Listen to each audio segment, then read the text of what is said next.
चलिए लाइक कर दीजिए सब लोग लाइक कर दीजिए। जितने लोग जुड़ चुके हैं एक बार वीडियो को लाइक कर दीजिए, तो हम लोग क्लास की स्टार्ट कर देते हैं। चलिए सभी देखो, जितने लोग थे रेगुलर वाले आ चुके हैं भाई। आप लोग वीडियो लाइक करने में थोड़ा सा तो का ही कर रहे हैं ना, लाइक मार दीजिए जल्दी से। चलिए तो पहला प्रश्न आपके सामने दिया गया है, कह रहा आपसे यहाँ पर भाषा की सबसे छोटी इकाई यहाँ पर बताइए कौन सी है। भाषा की सबसे छोटी इकाई किसे कहते हैं, यहाँ पर आपको परिभाषा पूछा गया है, यहाँ पर जवाब देना है। चलिए कुछ लोगों के जवाब आ रहे हैं, कह रहे हैं इसका राइट आंसर आपका डी बनेगा। चलिए हम आपकी बात से सहमत हैं। और भाषा की सबसे छोटी इकाई किसे कहते हैं, तो आपके वर्ण या अक्षर को कहते हैं। यहाँ पर जवाब कौन सा हो जाएगा, डी नंबर आपका जवाब बिल्कुल सही हो जाएगा। ठीक है, आगे आते हैं। प्रश्न आपसे पूछा गया है कि भिन्न भिन्न स्वरों के मेल से जो स्वर उत्पन्न होता है उसे क्या कहते हैं। चलिए भिन्न भिन्न स्वरों के मेल से जो स्वर उत्पन्न होता है उसे क्या कहते हैं। यहां पर जवाब आ रहे हैं, कह रहे हैं इसका ऑप्शन राइट आपका ए हो जाएगा।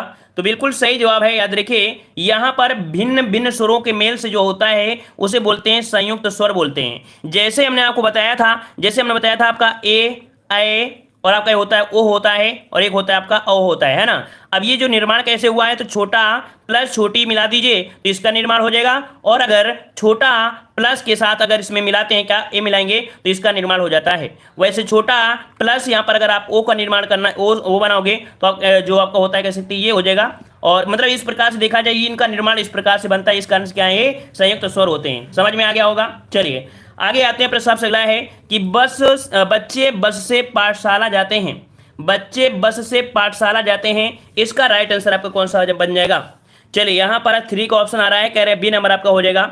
तो यहाँ पर बिल्कुल सही जवाब है, बच्चे बस से पाठशाला जाते हैं, है ना। जवाब यहाँ पर बनेगा बी नंबर, यहाँ पर आपका कारण से हो जाएगा। ठीक है ना, क्योंकि जा रहे हैं, अलग नहीं हो रहे हैं, जा रहे हैं इस कारण से। ठीक है, आगे आते हैं। प्रश्न आपसे अगला पूछा गया है, यहाँ पर कह रहा है निम्नलिखित वाक्यों में अकर्मक क्रियार्थक वाक्य है। इसमें पूछा है अकर्मक क्रिया।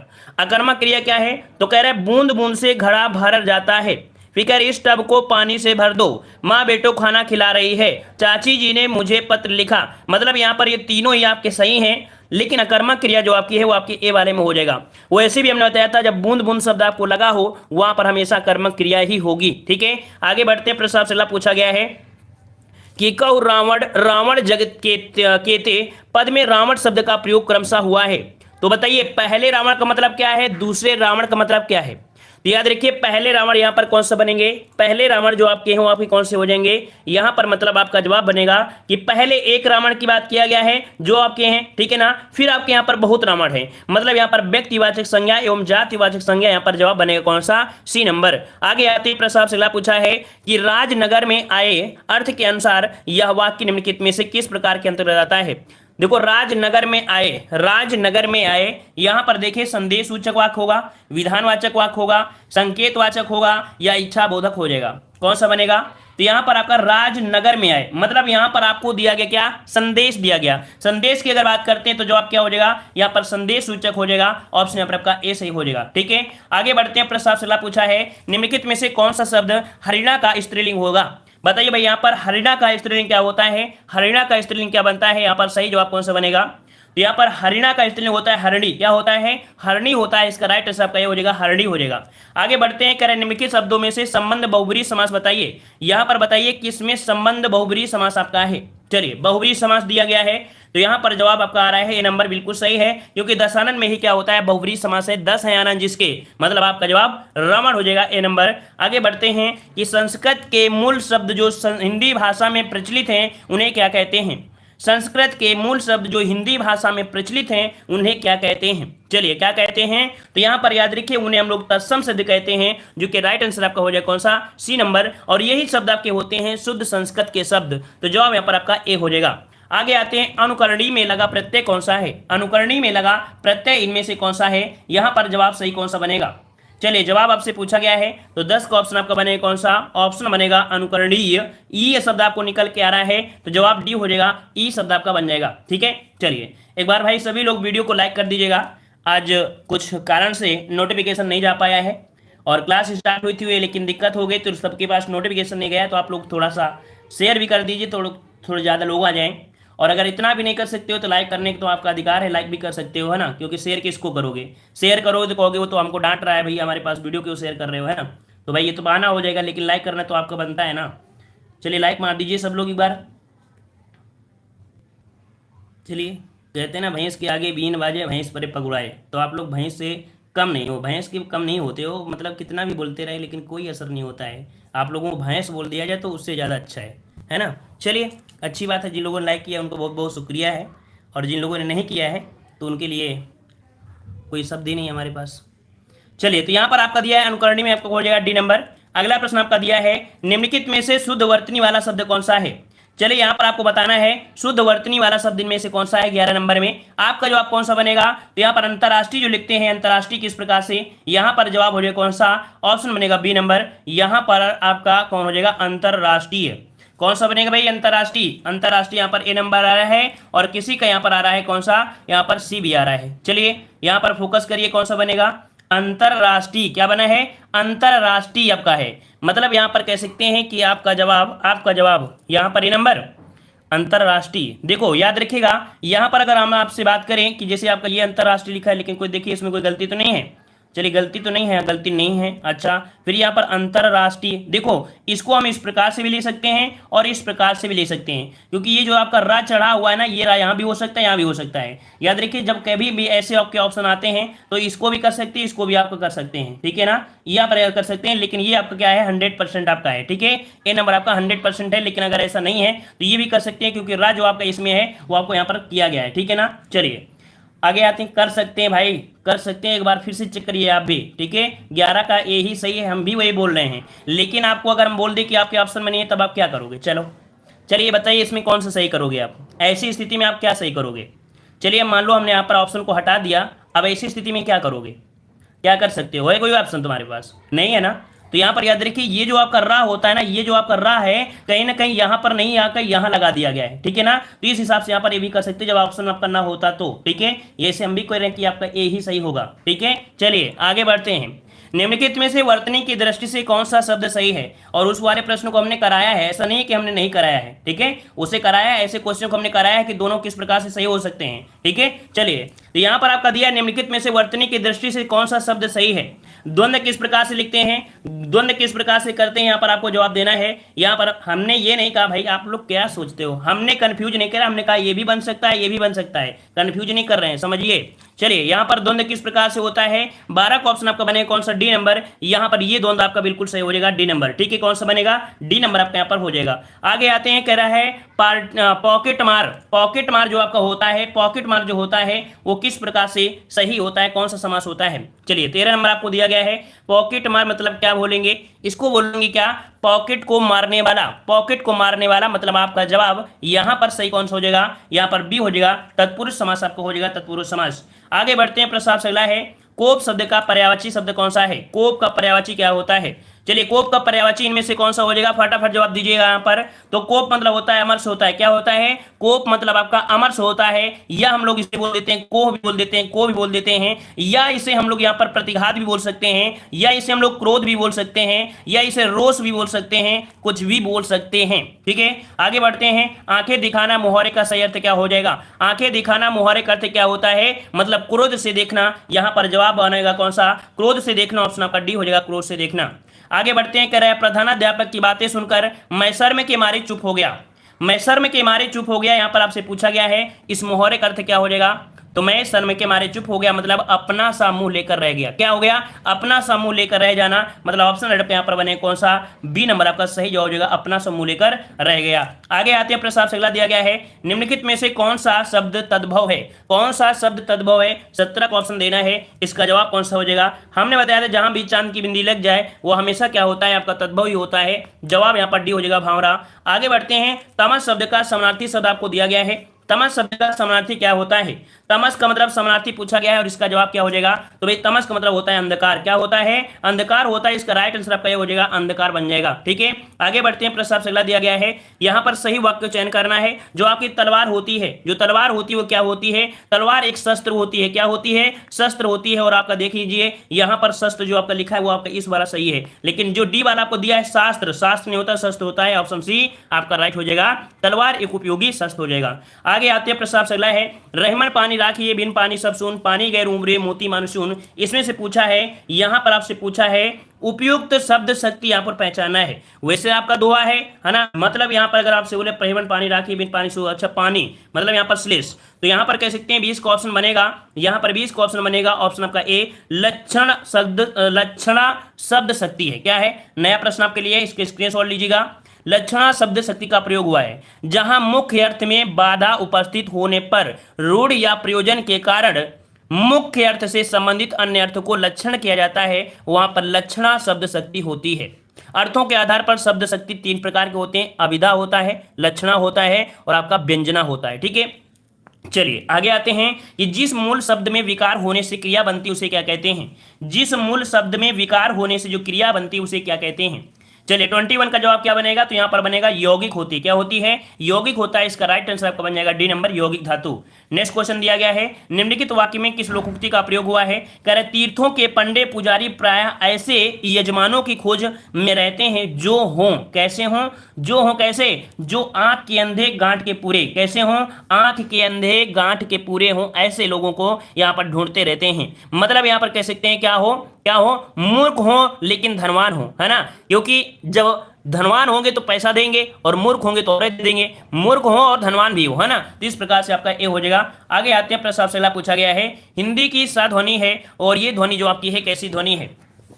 हिंदी की जो आपकी सा ध्वनि है वो आपकी कैसी है, 23 नंबर। चलिए तो सा ध्वनि जो आपकी होती है तालव्य ध्वनि होती है। कैसी होती है, तालव्य ध्वनि होती है, जो कि आपका जवाब आ रहा है, कह रहे बी नंबर आपका हो जाएगा, बिल्कुल सही है। तालव्य ध्वनि में आती है, किस में आती है, तालव्य ध्वनि में आती है, ठीक है ना। और तालव्य ध्वनि में कह सकते हैं जो आपका ई होती है, बड़ी ई होती है, साथ में आपका च वर्ग होता है और आपका य भी होता है, ये सब आपके तालव्य में ही आते हैं। आगे बढ़ते हैं, निम्नलिखित में से कौन सा वर्ण ओष्ठव्य नहीं है, कौन सा वर्ण ओष्ठव्य नहीं है। चलिए ओष्ठव्य नहीं है, देख लेते हैं यहाँ पर आपका जवाब क्या सही होगा। चलिए जवाब दीजिए भाई, जल्दी से जवाब दीजिए। यहाँ पर ओष्ठव्य नहीं है तो देखो ओष्ठ में आपका क्या होता है, माँ होता है ना, दोनों ओष्ठ जुड़ गए, बा भी होता है, ऊ भी होता है, लेकिन आ भी नहीं होता है। आ जो आपका होता है ये आपके कंठ में होता है, किस में होता है, कंठ में होता है, इस कारण से आपका हो जाएगा डी नंबर। आगे आते हैं प्रश्न आपसे अगला है हिंदी दिवस इस दिन मनाया जाता है। हिंदी दिवस कब मनाते हैं भाई, हिंदी दिवस कब मनाते हैं, यहाँ पर 25 का ऑप्शन देना है, हिंदी दिवस कब मनाते हैं। चलिए तो यहाँ पर जवाब आ रहे हैं, कह रहे ऑप्शन बी होगा, तो बिल्कुल सही जवाब है, ऑप्शन बी ही होगा। 14 सितंबर को हिंदी दिवस मनाते हैं। ठीक है, आगे बढ़ते हैं कि हमेशा आनंद का अनुभव करना अर्थ को व्यक्त करने के लिए सटीक लोकोक्ति कौन सी हो जाएगी। हमेशा आनंद का अनुभव करना क्या बन जाएगा, तो ऐसी स्थिति में कह सकते हैं सदा दीपावली, है ना, सदा दिवाली संत की 12 मासी बसंत, ये तो होगा ना। मतलब यहां पर जवाब हो जाएगा ए नंबर, सदा दिवाली संत की 12 मास बसंत, हमेशा आनंद अनुभव करना, ऑप्शन आपका ए राइट हो जाएगा। आगे आते हैं विद्यालय, जो कि दिया गया है विद्याधनालय बराबर विद्यालय, मतलब यहां पर देखा जाए तो जो आपकी संधि है वो आपकी कौन सी संधि है, कौन सी संधि बनेगी। तो देखो यहां पर आपको दिया गया है बड़ा की मात्रा और यहां पर आपको दिया गया बड़ा की मात्रा, दोनों को मिलाएंगे तो आपका बनेगा बड़ा, जो कि आपको होता है दीर्घ स्वर संधि, ऑप्शन यहाँ पर डी राइट हो जाएगा। ठीक है ना, चलिए आगे बढ़ते हैं। सूर्योदय का संधि विच्छेद क्या होगा। अब यहाँ पर देखो आपको मात्रा क्या मिली है, ओ की मात्रा, और जहां ओ की मात्रा होती है वो गुण संधि होती है, और तोड़ दीजिए आपका जवाब बन जाएगा क्या, सूर्यधन उदय बनेगा, जो कि राइट आंसर आपका बी हो जाएगा, सूर्यधन उदय बन जाएगा। ठीक है, आगे बढ़ते हैं। श्रृंगार रस का स्थायी भाव क्या होता है। श्रृंगार रस के स्थायी भाव क्या होता है, प्रेम होता है या तो आपका क्या होता है, रति होता है। प्रेम कह सकते हैं या तो हम लोग क्या बोल सकते हैं, रति कह सकते हैं, और आपका जवाब बनेगा ऑप्शन आपका बी, यहाँ पर रति होता है। ठीक है ना, और श्रृंगार रस को ही यहाँ पर रसों का काव्य कह सकते हैं, मतलब कह सकते हैं श्रृंगार रस ही आपके सभी रसों में आपका प्रधान हो जाता है। ठीक है, जवाब यहाँ पर आपका ये हो जाएगा, इसीलिए इसे रसराज की उपमा भी दी गई है, श्रृंगार रस को रसराज की उपमा भी दी गई है। अगला क्वेश्चन दिया गया है, निम्नलिखित में से कौन सा रस व्यंजन चयन कीजिए। कह रहे निस्दिन बरसत नयन हमारे, निस्दिन बरसत नयन हमारे, तो भाई नयन बरस रहे हैं, तो बताइए ये खंड कब कहाँ से है। तो सूरदास जो आपके उधो को भेजते हैं तब उनसे बोलते हैं कि उनकी याद में हमारे आंसू बहते हैं और हमारे यहाँ पर कजरा बहता बहता हुआ, है ना, ऐसे आपको पूरी तरीके से बताया गया होगा, है ना। तो यहाँ पर वियोग श्रृंगार है, ऑप्शन सी हो जाएगा वियोग श्रृंगार। आगे बढ़ते हैं। मेरे तो गिरधर गोपाल दूसरों ना कोई, जाके सिरमोर मुकुट मेरो पति सोई, मीराबाई ने कहा है।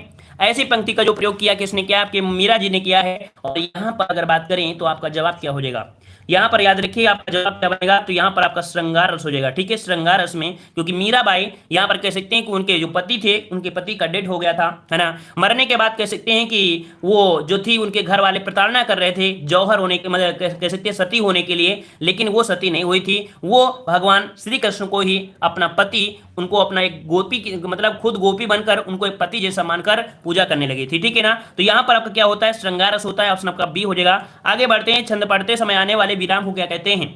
छंद पढ़ते समय आने वाले विराम को क्या कहते हैं, तो भाई विराम मतलब होता है ठहराव, क्या होता है, ठहराव होता है, या हम लोग कह सकते हैं ठहराव मतलब होगा यति, यति मतलब रुकना। जवाब यहाँ पर आपका बी राइट हो जाएगा। आगे बढ़ते हैं, उपमेय पर उपमान का आभेद आरोप होने पर क्या होता है।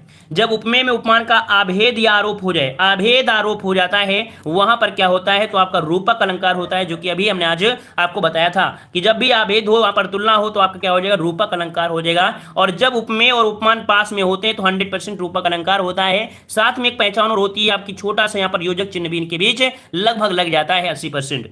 चलिए अगला क्वेश्चन दिया है कि बिनु पद चले सुने बिनु काना कर बिनु कर्म करे विधि नाना, इसमें से पूछा है चौपाई में अलंकार क्या है। तो डायरेक्ट याद रखना है, सबसे पहले आपका दिया गया है चौपाई दिया है, यहाँ पर पूछा है कि अलंकार क्या है। अलंकार क्या है, बिना पैर के चल सकता है, बिना कान के सुन सकता है, बिना कर्म के ही यहाँ पर देखो नाना प्रकार के कार्य कर सकता है। मतलब यहाँ पर अगर हम आपसे बात करें तो आपका जवाब जो बनेगा वो बन जाएगा विभावना अलंकार। क्या होता है, विभावना अलंकार, बिना कारण हुए भी बिना काम के ही, देखो मतलब इसके पास है नहीं वो चीज लेकिन फिर भी कर रहा है, ऑप्शन यहाँ पर आपका बी हो जाएगा। आगे बढ़ते हैं, निम्नलिखित में से संकर शब्द आपका कौन सा है। संकर शब्द इनमें से बताइए, संकर शब्द इनमें से कौन सा हो जाएगा। चलिए 35 नंबर की अगर बात करते हैं तो आपका जवाब कहां पर जाएगा, संकर शब्द। तो देखो यहाँ पर दिया है नारिकेल, तो होगा नहीं, यहाँ पर आतिशबाजी विदेशी है। चुगलखोर, देखिए यहाँ पर ऑप्शन बी हो जाएगा। जो चुगलखोर है, चुगलखोर है ये कैसा है, तो आपकी कह सकते हैं संकर शब्द से लिया गया शब्द आपका है। 35 का ऑप्शन आपका बनेगा, यहाँ पर आपका कौन सा, बी नंबर आपका हो जाएगा, ठीक है। संकर शब्द बोल सकते हैं कि दो भाषाओं के मेल से बने शब्द संकर शब्द होते हैं, जैसे थानेदार हो गया, मोटर गाड़ी हो गया, लाज शर्म हो गया, रेलगाड़ी हो गया, टिकट घर, ये आपके होते हैं, ठीक है ना। वहीं पर जो आपका नारिकेल दिया है या फिर क्या है, तो आपका तत्सम शब्द होता है। आतिशबाजी जो आपका है वो कैसा है, विदेशी शब्द है ना। और लफंगा भैया क्या है, लफंगा, तो लफंगा भाई देशज शब्द होगा, ठीक है। आगे बढ़ते हैं, प्रश्न आपका दिया है, यहां पर वाक्यांश दिए हैं, यहां पर आपको बताना है कि विशिष्ट अवसर पर विशिष्ट लोगों के समक्ष दिया गया विद्वतापूर्ण जो भाषण होता है उसे क्या कहते हैं। विशिष्ट अवसर पर विशिष्ट लोगों द्वारा, है ना, लोगों के समक्ष दिया गया विद्वतापूर्वक जो भाषण होता है उसे क्या कहते हैं। चलिए यहाँ पर जवाब आ रहे हैं, कह रहे 36 का ऑप्शन देना है, यहाँ पर 36 का ऑप्शन आपका दे रहे हैं, कह रहे ऑप्शन आपका बी को लॉक करिए, तो जवाब बिल्कुल सही हो जाएगा। अभिभाषण कहते हैं, क्या बोलते हैं, अभिभाषण कहते हैं, ऑप्शन आपका बी सही हो जाएगा, ठीक है। आगे बढ़ते हैं भाई, वीडियो को भी लाइक करते रहिए, जितने लोग अभी जुड़े हैं, है ना, पहले वाले तो यहाँ पर लाइक भी कर दिए हैं, और आज वीडियो को लाइक कर दीजिए सभी लोग। चलिए, जिसके पास कुछ भी ना हो, बताइए भाई, जिसके पास कुछ भी ना हो उसे क्या कहते हैं, जिसके पास कुछ ना हो उसे क्या कहते हैं, तो हम क्या कहेंगे, कहेंगे अकिंचन। उसके पास कुछ नहीं है उसे बोलेंगे अकिंचन, ऑप्शन आपका बी राइट हो जाएगा। आगे बढ़ते हैं, आदि से अंत तक, आदि से अंत तक के लिए क्या होता है, तो आदि से अंत तक के लिए एक यूज करते हैं क्या, अधोपांत। क्या यूज करते हैं, अधोपांत कहते हैं, इसका राइट आंसर आपका ए हो जाएगा, अधोपांत। आगे बढ़ते हैं, जिसकी आशा ना की गई हो, जिसकी आशा ना की गई हो उसे क्या कहते हैं। चलिए 39 का हम बात करें तो आपका जवाब यहाँ पर कौन सा हो जाएगा, 39 का ऑप्शन बन जाएगा अप्रत्याशित। क्या होता है, जिसकी आशा ना की गई हो उसे बोलते हैं अप्रत्याशित बोलते हैं, इसका राइट आंसर आपका बी बन जाएगा। इस प्रकार से लिखेंगे अप्रत्याशित, याद रहेगा, याद रहेगा। चलिए आगे बढ़ते हैं, प्रश्न अगला है, पृथ्वी के तीन ओर पानी वाला स्थान, पृथ्वी के तीन ओर पानी वाला स्थान जो होता है क्या बोलते हैं। तो आप देखते हैं कि आपके भारत में तीन ओर से पानी भरा हुआ है ना। यही कारण है कि दक्षिण में आपके बोला जाता है, क्या बोलते हैं, प्रायद्वीपीय भारत बोलते हैं ना, प्रायद्वीपीय भारत बोलते हैं ना। तो यही कारण है, ऑप्शन आपका हो जाएगा कौन सा भी, प्रायद्वीपीय भारत आपका हो जाएगा, ठीक है। वहीं पर द्वीप क्या होता है, द्वीप होता है जब किसी खाली स्थान पर चारों तरफ से पानी बह रहा हो, और महाद्वीप तो एक बहुत बड़ा आपका कह सकते क्षेत्र होता है। इसका राइट आंसर आपका यहाँ पर बी हो जाएगा। अगला यहाँ पर गद्यांश दिया है, और गद्यांश यहाँ पर दिया है हमारी हिंदी सजीव भाषा है, मतलब हिंदी के बारे में दिया गया है, लेकिन यहाँ पर आपको गद्यांश नहीं पढ़ना है, यहां पर डायरेक्ट क्वेश्चन आपको सॉल्व करना है। हिंदी में प्रचलित अंग्रेजी शब्द जो आपके कहे जाते हैं क्या होते हैं, जो अंग्रेजी शब्द आपके कहे जाते हैं वो आपके क्या हैं, तो कह सकते हैं कि ये सभी क्या हैं, विदेशी भाषा से लिए गए शब्द हैं, तो आपका जवाब डी हो जाएगा, ठीक है। अगला क्वेश्चन दिया है, जो जो हिंदी का प्रचार बढ़ेगा, जो जो हिंदी का प्रचार बढ़ेगा त्यों तो यहाँ पर नए शब्दों का क्या होगा, आगमन होगा, तरह शब्दों का आगमन होगा, ऑप्शन यहाँ पर आपका सी हो जाएगा। अगला है, ह्रास का अर्थ क्या होता है, ह्रास मतलब क्या होता है, कमी। क्या होती है, ह्रास मतलब होता है कमी, कमी को हम लोग बोलते हैं क्षति, है ना, ऑप्शन बी हो जाएगा, क्षति हो जाएगा। आगे बढ़ते हैं, सजीव भाषा का अर्थ क्या है, सजीव भाषा का अर्थ क्या होता है, तो ये आपको डायरेक्ट बोला गया है गतिमान भाषा, ठीक है, गतिमान भाषा होती है। और अगला क्वेश्चन दिया है, शब्द ग्रहण दोष क्यों नहीं है, गुण कैसे, मतलब ये गद्यांश का क्वेश्चन दिया है, इसे छोड़ सकते हैं, कोई दिक्कत नहीं है। अगला दिया है, खड़ी बोली में सर्वप्रथम जो लोक कवि है वो आपके कौन माने जाते हैं। खड़ी बोली में सर्वप्रथम लोक कवि कौन माने जाते हैं? 46 का ऑप्शन कौन सा बनेगा? 46 का ऑप्शन कौन सा हो जाएगा? यहाँ पर याद रखिए मैथिली शरण गुप्त को किसे कहा जाता है? तो आपकी खड़ी बोली में सर्वप्रथम लोक कवि कौन है? तो आपकी मैथिली शरण गुप्त हो जाएगा, ऑप्शन डी हो जाएगा। आगे बढ़ते हैं, प्रश्न आपसे अगला दिया गया है, कह रहा है कि सबसे पहले आत्मकथा हिंदी में किसने लिखी थी? सबसे पहले आत्मकथा हिंदी में किसने लिखी? चलिए 47 को ऑप्शन देना है, इसका राइट आंसर आपका कौन सा बनेगा? 47 नंबर में। तो याद रखिएगा मेरी आत्मकहानी, मेरी आत्मकहानी ये इनकी आत्मकथा है, किसकी? तो आपका जवाब हो जाएगा श्याम सुंदर दास की। किसके हैं? तो आपके श्याम सुंदर दास है, ऑप्शन यहाँ पर ए सही हो जाएगा। आगे बढ़ते हैं, सूर्यकांत त्रिपाठी निराला को कैसा कवि माना जाता है? सूर्यकांत त्रिपाठी निराला को कैसा कवि माना जाता है? याद रखिएगा सूर्यकांत त्रिपाठी निराला को क्रांतिकारी कवि कहा जाता है। कैसा? क्रांतिकारी कहा जाता है। उन्होंने अनेक संग्राम मतलब सत्रांश को झेले हैं, है ना, फिर भी हार नहीं मानी है। बादल राग कविता उनके क्रांतिकारी व्यक्तित्व पर बहुत ही घातक साबित हुई है। ठीक है, इसका जवाब आपका ए हो जाएगा। आगे आते हैं, प्रेमचंद शताब्दियों से पद दलित, अपमानित और उपेक्षित कृषकों की आवाज थे, यह कथन किसने दिया है? जो आपके प्रेमचंद हैं उन्होंने, उनके लिए एक शब्द बोला गया है कि ये जो आपके प्रेमचंद थे वो शताब्दियों से पददलित थे, अपमानित और उपेक्षित कृषकों की आवाज थे, है ना, उन पर ये आवाज उठाते थे। और ये जो आपके कहा है वो संपूर्णानंद जी ने कहा है। किसने कहा है? संपूर्णानंद जी ने कहा है। इसका राइट आंसर का ए हो जाएगा। अगला क्वेश्चन दिया है, कवि बिहारी का जन्म कहाँ हुआ था? कवि बिहारी का जन्म कहाँ हुआ था? यहां पर आपको जवाब कमेंट बॉक्स में कमेंट करके देना है। याद रखिए बिहारी की एक रचना है सतसई। कौन सी है? सतसई इनकी एक रचना है ना, बिहारी सतसई, जिसमें कहा जाता है कि सबसे ज्यादा मेन इनकी रचना यही है, बिहारी सतसई, है ना। गागर में सागर कही जाने वाली आपकी रचना है, एक ही रचना से इतने प्रसिद्ध हो गए थे। कहा जाता है सतसैया के दोहरे जो देखन मतलब सतसैया के दोहरे और जो नाविक के तीर देखन में छूटन लगे घाव करे गंभीर, है ना, वही चीज आपका बिहारी सतसैया इनकी है। ठीक है ना। और ये कहां पर? तो आपके जयपुर के राजा जयसिंह के आश्रित कवि थे। ठीक है ना, ये हमने बता दिया। इसका आपको जवाब देना है ये जो आपके बिहारी रहे हैं वो आपके कहां से संबंधित रहे हैं। ठीक है ना। तो इस वीडियो में ये आपका कह सकते हैं अंतिम